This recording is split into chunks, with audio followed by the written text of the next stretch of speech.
Jagan serious గా focus పెట్టారా? Janasena TDP అసంతృప్త నేతలను పార్టీలోకి తీసుకునే ప్రయత్నం చేస్తున్నారా?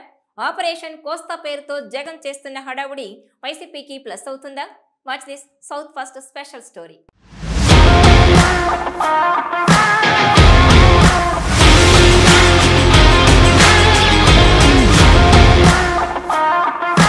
వైసీపీ పూర్తిగా కోస్తా జిల్లాల మీద దృష్టి పెట్టింది.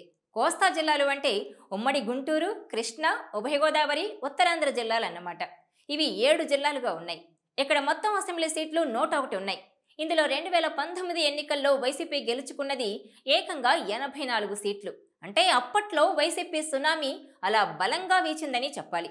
ఆ దెబ్బకు టీడీపీకి కంచుకోటలుగా చెప్పుకునే కృష్ణా, గుంటూరు జిల్లాలు, అలాగే ఉత్తరాంధ్ర జిల్లాలు సైతం ఫ్యాన్ నీడకు చేరాయి.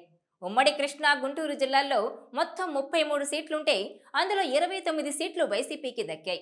ఉభయ గోదావరి జిల్లాల్లో 34 సీట్లుంటే 27 సీట్లు, అలాగే ఉత్తరాంధ్రలో 34 సీట్లుంటే 28 సీట్లు వైసీపీ గెలుచుకొని బలంగా సత్తా చాటింది.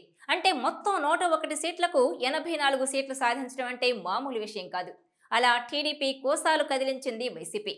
కానీ ఇప్పుడు చూస్తే సీన్ కాస్త మారింది. కృష్ణా, గుంటూరు జిల్లాల్లో 3 రాజధానులతో వ్యతిరేక ప్రభావం కనపడుతుందని భావిస్తోంది.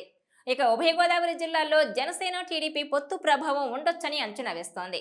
ఉత్తరాంధ్రలో మునుపటి కంటే టీడీపీ పుంజుకుందని లెక్కలేస్తోంది.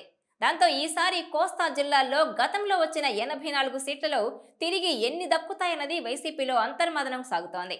ఇందులో కనీసం 50 నుంచి 60 సీట్లు గెలుచుకుంటే మరోసారి అధికారం సొంతమవుతుంది.